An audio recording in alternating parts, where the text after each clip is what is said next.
नमस्कार साथियों, मैं कुणाल आप सभी का संस्कृति आईएएस यूट्यूब चैनल पे स्वागत करता हूं। आज की वीडियो में हम लोग बात करने वाले हैं विवाह की बातचीत शुरू होने के बाद विवाह नहीं होने के बारे में। दरअसल यह कोई विशेष स्थिति नहीं है, लेकिन यह मामला फिलहाल पहुंच चुका है सुप्रीम कोर्ट में। और आप सभी लोगों ने अपनी आम जिंदगी में यह घटना देखी होगी कि कई बार विवाह के लिए बातचीत शुरू होती है और शुरुआती पहले पड़ाव पे ही मना हो जाती है। लड़का लड़की देखने जाता है या फिर लड़की के घर वाले लड़का देखने जाते हैं, तो शुरुआत में ही किसी न किसी कारण से मना कर दी जाती है कि देखिए, हम विवाह के विचार जो है आपके साथ में आगे इसलिए नहीं बढ़ा सकते क्योंकि हमें ये चीज़ें ठीक नहीं लग रही है। या कभी प्रॉपर्टी की बात आती है, कभी घर की बात आ जाती है कि लड़के का घर इस प्रकार का है, बड़ा होने छोटा होना चाहिए, काम की बात आ जाती है, और कई बार और कारण भी हो सकते हैं। कोई दो राय नहीं है। ये बात हुई प्रारंभिक स्थिति की, मतलब शुरुआत में ही बातचीत चली और वहीं पे ही समाप्त हो गई। कई मामले जीवन में हमने ऐसे भी देखे हैं जब विवाह की बातचीत शुरू होती है, दोनों ही पक्ष सहमत हो जाते हैं और दोनों ही पक्षों के सहमत होने के बाद में हम यह देखते हैं कि कुछ दिनों तक की कहानी रहती है, बट फिर उसके बाद 4 महीने, 5 महीने, 6 महीने बाद जाकर के, या कई बार विवाह से 1-2 महीने पहले भी हम देखते हैं कि विच्छेद वाली स्थिति आती है और दोनों ही पक्ष में से कोई एक पक्ष असहमत हो जाता है विवाह को लेके, या लड़का या लड़की में से ही कोई असहमत हो जाता है और विवाह नहीं करते। वैसे तो ये मामला आम है, जनरली हम लोगों ने देखा, मैंने खुद बहुत इंसिडेंट देखे लाइफ में, ऐसे होते हैं कई बार। लेकिन अब यह जो मामला है सुप्रीम कोर्ट पहुंच गया है, क्योंकि एक पक्ष है, उसमें क्या हुआ था कि लड़का लड़की दोनों ने एक दूसरे को देखा, बातचीत पक्की हुई, सब चीज़ें कंफर्म हो गई, लेकिन उसके बाद में विवाह अंतिम रूप से संपन्न नहीं हुआ। और विवाह के संपन्न ना होने की वजह से जो महिला पक्ष है, उन्होंने कोर्ट में केस कर दिया कि देखिए, जो पुरुष है, पुरुष ने हमारे साथ में धोखाधड़ी की है, पहले विवाह के लिए बातचीत शुरू की, दोनों पक्ष सहमत हो गए और अंततः हमने यह देखा कि विवाह जो था वह पुरुष ने महिला के साथ में नहीं किया। अब ऐसी स्थिति में आपको यह जानना रहेगा कि क्या इसको अपराध माना जाएगा और आगे आप लोगों को सतर्क रहना, या फिर न्यायालय का इसके ऊपर क्या पक्ष है, इसको समझना भी बेहद महत्वपूर्ण है। सबसे पहले आप लोग यह समझिए कि उच्चतम न्यायालय ने विवाह प्रस्ताव के वांछित अंत तक नहीं पहुंचने की स्थिति में एक व्यक्ति के विरुद्ध धोखाधड़ी का जो मामला था उसको खारिज कर दिया है। यानी कि सुप्रीम कोर्ट ने यह माना है कि आप बातचीत शुरू कर सकते हैं, यदि विवाह नहीं होता अंतिम रूप से तो आप ये नहीं कहेंगे कि आपके साथ में किसी प्रकार की धोखाधड़ी हुई है। ये इस प्रकार की गतिविधियां धोखाधड़ी नहीं हो सकती, यहां पर सुप्रीम कोर्ट ने यह मान लिया है। जब सुप्रीम कोर्ट ने यह माना है, सुप्रीम कोर्ट ने यहाँ पर यह भी बताया हुआ कि अगर धोखाधड़ी माना जाता है तो उस स्थिति के लिए क्या क्या चीजें होना जरूरी है, यह भी हम लोग यहाँ समझेंगे। वहीं साथ साथ हम समझते हैं कि पूरा का पूरा केस दरअसल ये था क्या क्या मामला रहा, दोनों पक्षों में से किसकी क्या स्थिति थी, कोर्ट की राय भी बताएंगे क्या क्या रही, कोर्ट के विचार क्या रहे। आप लोग अपने विचार हमें कमेंट बॉक्स में बताइएगा कि आपको क्या लगता है, किस पक्ष की गलती है यहाँ पर, या क्या हो जाना चाहिए था। ठीक, इसके अलावा अगर केस दर्ज हुआ है तो आईपीसी की कौन कौन से सेक्शन जो हैं चर्चाओं में आए हैं, उनको भी हम लोग अच्छे से समझेंगे। लेकिन हर एक चीज़ समझने जानने से पहले ज़रूरी है कि आप लोग एक प्रश्न देख लीजिए। कुछ इस प्रकार का प्रश्न हो सकता है कि आपसे परीक्षा में पूछ लिया जाए, तो आंसर अगर पता है तो कमेंट कर दीजिए, नहीं पता तो अंत तक देखेंगे, आप चीज़ों को जान जाएंगे अच्छे से। वहीं साथ में यह भी ज़रूरी है कि आप मुख्य परीक्षा के लिए अपने नोट्स ज़रूर बना लीजिए। हालांकि आईपीसी, सीआरपीसी वगैरह अब पुरानी बातें हो गई हैं, जल्द ही हमारे नए कानून लागू हो जाएंगे और फिर इसके अकॉर्डिंग ही सारी व्यवस्था चलेगी देश भर में। चलते हैं आगे और मामले समझना शुरू करते हैं। सबसे पहले समझते हैं कहानी क्या रही। तो देखिए, कहानी यहाँ पर यह है कि राजू कृष्ण शेडबलकर नाम के व्यक्ति है, उसके ऊपर आरोप लगाया हुआ है कि विवाह की बातचीत शुरू कर दी लेकिन विवाह नहीं किया। यहाँ पर जो केस है यह दर्ज केवल और केवल इस व्यक्ति पे नहीं किया गया है, बल्कि इसके जो भाई हैं उन भाइयों पे केस कर दिया गया है, बहन पे भी केस किया गया है और माँ पे भी केस किया गया है। यानी कि एक प्रकार से हम देखते हैं कि पूरे परिवार के ऊपर धोखाधड़ी का मामला जो था यह महिला पक्ष की तरफ से दर्ज कर दिया गया। यह दर्ज किया गया था वर्ष 2021 में और केस चला था शुरुआत में कर्नाटका उच्च न्यायालय में। कर्नाटका उच्च न्यायालय में मामला गया, तो मामला जाने के बाद में इन्होंने यहाँ पर प्रस्तुत किया कि देखिए जी, बातचीत शुरू हुई, हम लोग सहमत भी हो गए, सहमत होने का हमने विवाह की तैयारियां शुरू कर दी थी, ऐसा महिला पक्ष ने बताया है आरोप लगाते हुए। और महिला पक्ष ने यहाँ पर यह भी बताया कि देखिए, हमने विवाह की तैयारी शुरू करते हुए जो मैरिज हॉल वगैरह बुक करना था हमने वह सब कार्य भी कर दिया। ऐसा नहीं कि मतलब हम चीज़ें रोक के रखे थे। अब हमारी तरफ से क्या था कि जो भी विवाह के खर्चे होने चाहिए थे हम वह लगातार कर रहे थे। लेकिन अचानक से एक दिन मैंने अखबार में पढ़ा कि राजू कृष्ण शेडवलकर साहब की शादी हो गई है किसी और महिला के साथ में, जिसको जानकर मुझे हर्ट हुआ, मुझे धक्का लगा और मुझे धोखा फील हुआ कि मेरे साथ धोखाधड़ी हुई है। मेरे घर की तरफ से पेमेंट वगैरह भी कर दी गई थी विवाह स्थल की, और साथ साथ में बाकी अन्य खर्चे भी किए जा रहे थे, जो कि बहुत ज़्यादा गलत है। तो यह पक्ष इन्होंने प्रस्तुत किया, उन्होंने कह दिया कोर्ट में आकर कि देखिए जी हमारे साथ में हुई है धोखाधड़ी, और मामला पूरा दर्ज हुआ। और जब मामला दर्ज हुआ तो 3 आईपीसी के सेक्शन चर्चाओं में आए। सबसे पहला जो मामला दर्ज किया गया था वह किया गया है धारा 406 के तहत। कह रहे हैं कि आपराधिक विश्वासघात आपने किया है हमारे साथ में, इसलिए आपको दंड भुगतना होगा। वहीं जो दूसरी धारा यहाँ पर चर्चाओं में आई है वह आई है 417। इसका अर्थ है धोखाधड़ी, किसी भी रूप में अगर आप धोखाधड़ी करते हैं तो वह इसमें शामिल हो जाती है।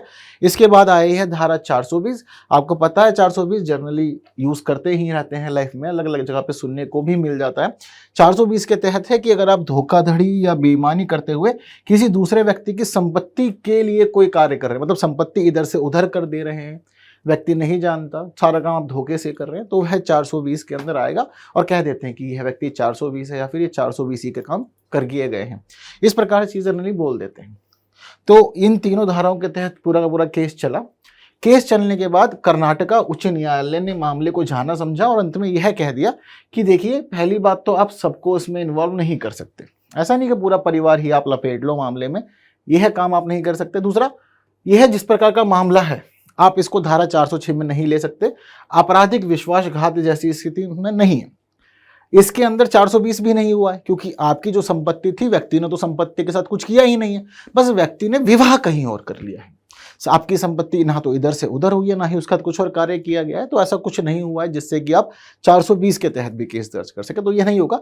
हाँ, हम आपकी ये बात मानते हैं कि सेक्शन 417 के तहत धोखाधड़ी हुई है, जरा हम इसको लेकर के सुनवाई कर लेते हैं। तो कर्नाटका हाई कोर्ट में मामला पूरा का पूरा चलता है और धारा 417 के तहत व्यक्ति को यहाँ पर दोषी मान लिया जाता है कि ठीक है आपने गलत काम किया है, आप इसके तहत दोषी हैं। और धारा 417 के तहत दोषी होने का अर्थ यह है कि आपको 1 वर्ष का कारावास भुगतना पड़ेगा, जुर्माना लगाया जाएगा 100 अलग, और हो सकता है कि दोनों ही स्थितियां आपको भुगतनी पड़ जाए। हर एक चीज संभव है, ठीक है, कारावास हो सकता है या जुर्माना, या फिर दोनों का ही प्रावधान 417 में किया गया है। अब व्यक्ति जो था, व्यक्ति ने पूरा मामला देखा, जाना समझा, चीजों को क्लियर किया। अब कर्नाटका हाई कोर्ट में बात नहीं बनी, यहां पर दाल नहीं गली, तो व्यक्ति पहुंच गए सीधा सुप्रीम कोर्ट की तरफ। इन्होंने कहा कि चलते हैं आगे और सुप्रीम कोर्ट में आके बातचीत करेंगे। अब जो होना होगा भाई शीर्ष अदालत ही करेगी देश की, अब हमें कर्नाटका हाई कोर्ट से कोई उम्मीद नहीं है। कर्नाटका हाई कोर्ट में इन्होंने पहले तो पूरा मामला प्रस्तुत किया कि जी देखिए इस प्रकार है, और कर्नाटका हाई कोर्ट के फैसले के विरुद्ध हम केस दर्ज करेंगे। इसके साथ ही इन्होंने एक और आईपीसी सेक्शन का प्रयोग किया जो है 482। इसका प्रयोग कोई भी वह व्यक्ति कर सकता है जो यह मानता है कि मेरे खिलाफ जो केस दर्ज किया गया है उसमें आधार गलत हैं, बातें गलत हैं, या फिर इस प्रकार का मामला नहीं होना चाहिए मेरे विरुद्ध। तो उस स्थिति में आप क्या करेंगे, आईपीसी सेक्शन 482 का यूज करेंगे, और उसका यूज करते हुए न्यायालय को बोलेंगे कि एक बार जो एफआईआर है और जो मामला उसको रिव्यू किया जाए और देखा जाए कि मैं दोषी नहीं हूं, ऐसा मुझे लगता है। तो न्यायालय जो है इसके तहत ही पूरा मामला रिव्यू करता है, चीजों को जानता समझता है, और फिर बाद में आगे का जो भी चीज कहानी रहती है वह की जाती है। तो जब मामला सुप्रीम कोर्ट पहुंचा तो यहाँ पर सुनवाई की गई जस्टिस सुधांशु धूलिया और प्रसन्ना वी वार्ले साहब के द्वारा। इन्होंने पूरी की पूरी सुनवाई की और सुनवाई करते हुए प्रस्तुत किया कि देखिए आपका जो केस था वह सेक्शन 406, 417 और 420 के तहत था। हम ये देख रहे हैं कि 420 और 406 ये दोनों ही सेक्शन जो थे यह हाईकोर्ट के द्वारा ही हटा दिए गए थे। अभी फिलहाल जो मामला चला है वह चला है 417 के तहत। देखिए दरअसल जब कभी भी विवाह की कोई बातचीत शुरू होती है तो जरूरी नहीं है कि अंत में वह विवाह के रूप में ही संपन्न हो, ऐसा हमेशा जरूरी नहीं है। ऐसा होता है, ठीक है, हम ये मानते हैं, पर जरूरी नहीं है कि मतलब आप चाहो और रजामंदी व्यक्त कर दो तो विवाह करना अनिवार्य होता है। देखिए ऐसी कोई बाध्यता हमारे देश में नहीं है, और ऐसा किसी कानून में भी नहीं लिखा हुआ है कि विवाह को ना करना धोखाधड़ी की स्थिति मानी जाएगी हर जगह पे हाँ करने के बाद, ऐसा स्पष्ट नहीं। हम ये समझते हैं कि ठीक है आपके यहाँ पर जो खर्च वगैरह हुए, आपको उसकी वजह से दुख लगा है, चीजें गड़बड़ हो गई हैं, लेकिन उसके बावजूद हम इस व्यक्ति को धोखाधड़ी के तहत नहीं सजा दे सकते। रीजन क्या है, क्योंकि जब कभी भी किसी भी दो व्यक्तियों के बीच में विवाह का प्रस्ताव शुरू होता है तो यहां पर आपको यह समझना होगा कि प्रस्ताव विवाह के रूप में खत्म हो ऐसा जरूरी नहीं है, और अगर मान लीजिए कि विवाह नहीं हो पाता तो इसके लिए जरूरी नहीं है कि मतलब एक ही कारण हो, इसके अनेक कारण हो सकते हैं जीवन में। तो इसीलिए हम किसी भी एक बात को लेकर के टारगेट नहीं कर सकते। आपने 417 के तहत मामला चलाया, ठीक है, लेकिन 417 के तहत मामला चलाए जाने में एक खास बात है जो आप मिस कर गए। कहाँ की कहानी थी? ये हाई कोर्ट की कहानी थी, मतलब कि सुप्रीम कोर्ट ने हाई कोर्ट के लिए कहा था कि हाई कोर्ट ने एक खास पॉइंट मिस किया। 417 यह कहता है कि ठीक है धोखाधड़ी होगी, लेकिन उसमें एक बात यह क्लियर होनी चाहिए कि जो व्यक्ति या जिसके ऊपर आप आरोप लगा रहे हैं, आपको पता होना चाहिए कि व्यक्ति की मंशा शुरुआत से ही आपके साथ धोखा करने की थी। मतलब उस व्यक्ति ने आपके साथ बातचीत बढ़ाई, संबंध स्थापित किए, व्यवहार अच्छा बनाया, हर एक चीज का उद्देश्य धोखाधड़ी करना था और अंत में उसने धोखाधड़ी की। इसमें हम एक उदाहरण ये ले सकते हैं कि मान लीजिए कि दो पक्ष है, एक पुरुष है एक महिला है, ये दोनों पहले से ही वैवाहिक बंधन में बंधे हुए हैं, दोनों पति पत्नी हैं, लेकिन पति को ना एक अच्छी महिला दिखी जो अच्छे संपन्न घराने से थी, जिसके पास अच्छा खासा धन वगैरह था। तो क्या किया कि पुरुष ने प्लान बनाया कि ठीक है मैं विवाह का ढोंग रचा लेता हूं महिला के साथ में, तो डॉरी के रूप में या गिफ्ट के रूप में जो भी पैसा वैसा मिलेगा वो मैं यहाँ से ले लूंगा, क्योंकि महिला मेरे ऊपर पहले से ही अट्रैक्टेड है मेरी तरफ, और उसके बाद में पैसा वैसा लेने के बाद में मैं इससे दूरी बना लूंगा और अपनी पुरानी पत्नी के साथ ही रहना शुरू कर दूंगा। अब यहाँ पर कहानी यह आती है कि व्यक्ति ने सारा काम इंटेंशनली किया, पहले विवाहित था, दूसरे विवाह का प्रस्ताव आगे बढ़ाया, दूसरे विवाह के लिए आगे बढ़ा, और अंत में सब चीजें करने के बाद व्यक्ति फिर अलग हो गया। यहां पता लग रहा है कि शुरुआत से ही सब चीज प्लान थी, हर एक चीज सोची समझी साजिश के तहत की गई थी। लेकिन जो हमारा मामला उसमें यह हुआ कि विवाह की बातचीत बढ़ी, लेकिन व्यक्ति ने कुछ लिया दिया नहीं, कोई धोखाधड़ी नहीं की, कोई संपत्ति इधर से उधर भी नहीं की है, और इरादा जैसा भी ऐसी कोई स्थिति नहीं दिख रही है कि ऐसा पहले से प्री प्लान हो कि बातचीत बढ़ाऊंगा बाद में विवाह नहीं करूंगा। ऐसा नहीं स्पष्ट होता, ये सब चीजें न्यायालय ने माना। तो न्यायालय ने स्पष्ट कर दिया कि यदि शुरुआत से ही धोखा देने का इरादा हो था या वह धोखा देना शुरुआत से ही चाहता, तो हम मान लेते हैं कि ठीक है स्थिति गड़बड़ की है। अभी जिस प्रकार का मामला हम नहीं मान सकते कि व्यक्ति ने धोखा देना ही चाहा था। विवाह उसने कहीं और किया या विवाह टूट गया, उसके अनेक कारण है, इसमें कोई दोहरा नहीं है। ये चीजें कोर्ट ने स्पष्ट कर दी और जो व्यक्ति है उसको मामले में बरी कर दिया गया। All clear? तो इससे आपको ये बात ध्यान रखना कि कभी भी अगर ऐसा मामला सामने आता है तो चीजें याद रखनी है कि कोर्ट नहीं मानता कि इस प्रकार की चीजें धोखाधड़ी में गिनी जाएगी। एक केस मैंने आपको समझा दिया, दूसरा ये भी कि कब किस प्रकार की स्थिति धोखाधड़ी में आ सकती है, ये भी चीजें आप लोग को क्लियर है, ये मैंने भी कहां पर बता दिया है। लेकिन इस पूरी कहानी में कुछ ऐसी धाराएं चर्चाओं में आई हैं जिनके बारे में चीजें हमें ठीक से नहीं पता होती, तो एक बार समझ लेते हैं। जैसे कि सबसे पहले आईपीसी सेक्शन 406, इसमें कह रहे हैं कि विश्वास के आपराधिक हनन, यानी कि आपका विश्वास था किसी के ऊपर लेकिन व्यक्ति ने विश्वास का आपराधिक रूप से हनन कर लिया। कब होगा यह आपराधिक हनन? जैसे कि मान लीजिए कि मेरे पास कोई वस्तु है, वस्तु किसी भी रूप में हो सकती है। मान लीजिए कि मेरे पास कोई प्रॉपर्टी है, कोई वाहन है या कोई ज्वेलरी है, कुछ भी हो सकता है, हर एक चीज पॉसिबल है। आपकी मेरे से बातचीत है, ऐसे कि मान लीजिए कि आप मुझसे नए नए मिले हो, धीरे धीरे हमारे संबंध मधुर होते चले गए, मेरे को विश्वास होने लगा, आपको भी मुझ पर विश्वास होने लगा, मतलब ऐसी स्थिति चल रही थी हमारे बीच में। आपने मुझसे कहा कि भाई अपनी गाड़ी दिखा दो, या आपने मेरी जो प्रॉपर्टी थी वह रहने के लिए ले ली, या फिर आपने किसी उपयोग से मेरी प्रॉपर्टी ले ली। मैंने भी विश्वास दिखा करके आपको अपनी प्रॉपर्टी किसी रूप में दे दी, चाहे वह रेंट हो या फिर सिर्फ इसलिए हो कि आप ठीक है यूज कर लो, खाली पड़ी हुई है। इसकी जगह कुछ और भी एग्जांपल आप लोग ले सकते हैं, जरूरी नहीं है मतलब प्रॉपर्टी कार वगैरह पे ही टिक के रहना है, ठीक है, जो आपको ठीक लगता है आप हर एक चीज हो सकते हैं। तो अब व्यक्ति को मान लीजिए मैंने प्रॉपर्टी दे दी, ये शुरुआती स्थिति थी, विश्वास करके मैंने दिया। अब व्यक्ति उसका गलत उपयोग कर रहा है, या तो जिस उद्देश्य के लिए उसने मुझसे लिया था वह उस उद्देश्य के अलावा बाकी सारे काम वहां कर ले रहा है, ठीक। इसके अलावा यहां पर दूसरी स्थिति यह हो सकती है कि उसने मेरी प्रॉपर्टी किसी और को बेच दी, ये भी इसी के तहत आएगा। इसके अलावा ये भी हो सकता है कि मेरे से कोई चीज उसने ली, मैं वापस मांग रहा हूं, मुझे वह वापस भी नहीं दे रहा है, यह भी संभव है।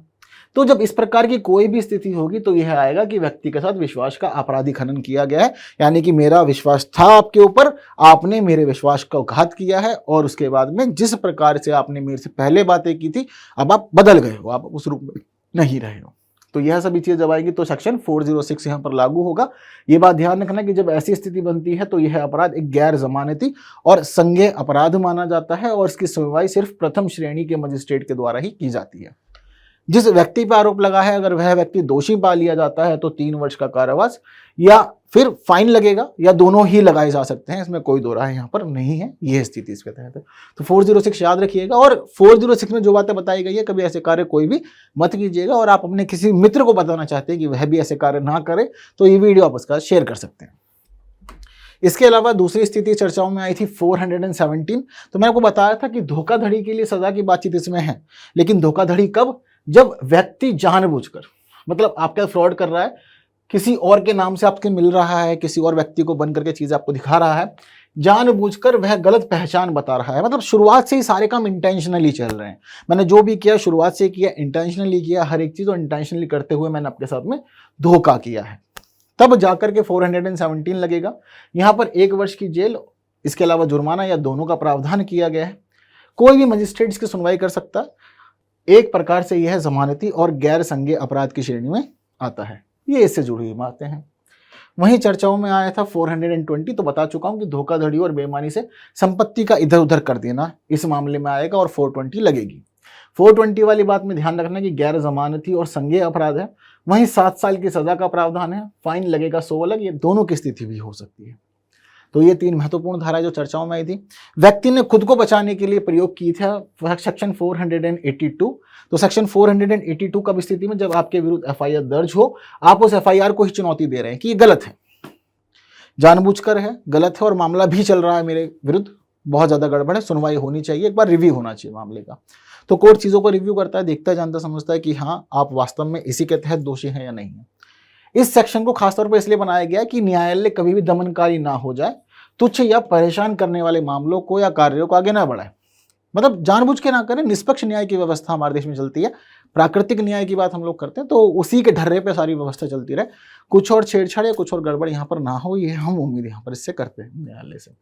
चीजें क्लियर हैं सारी। तो ये महत्वपूर्ण धाराएं जो चर्चाओं में आई सब आप लोग के सामने। और ठीक इसी प्रकार एक प्रश्न जो आपको मैंने शुरुआत में दिखाया था, अब आप लोग इसका आंसर कमेंट करने में पूरी तरह से योग्य हैं, तो जल्दी से आंसर कमेंट कर दीजिए। इसके साथ ही मेंस के अपने नोट्स जरूर बना लीजिएगा। और जितनी महत्वपूर्ण बातें मैंने आप लोग को यहाँ बताई है, अगर आप चाहते हैं कि किसी और को भी जानना जरूरी है तो शेयर कीजिए वीडियो को, जितना अधिक से अधिक कर सकते हैं। वीडियो को लाइक के बिना नहीं जाइएगा। आपको आंसर चाहिए तो देखिए आप लोग की स्क्रीन पर है। उम्मीद करता हूँ कि सही रहा होगा। अब हम लोग अगली वीडियो में मुलाकात करते हैं कुछ नई बातों के साथ। तब तक के लिए मुझे विदा दीजिए। Thank you so much.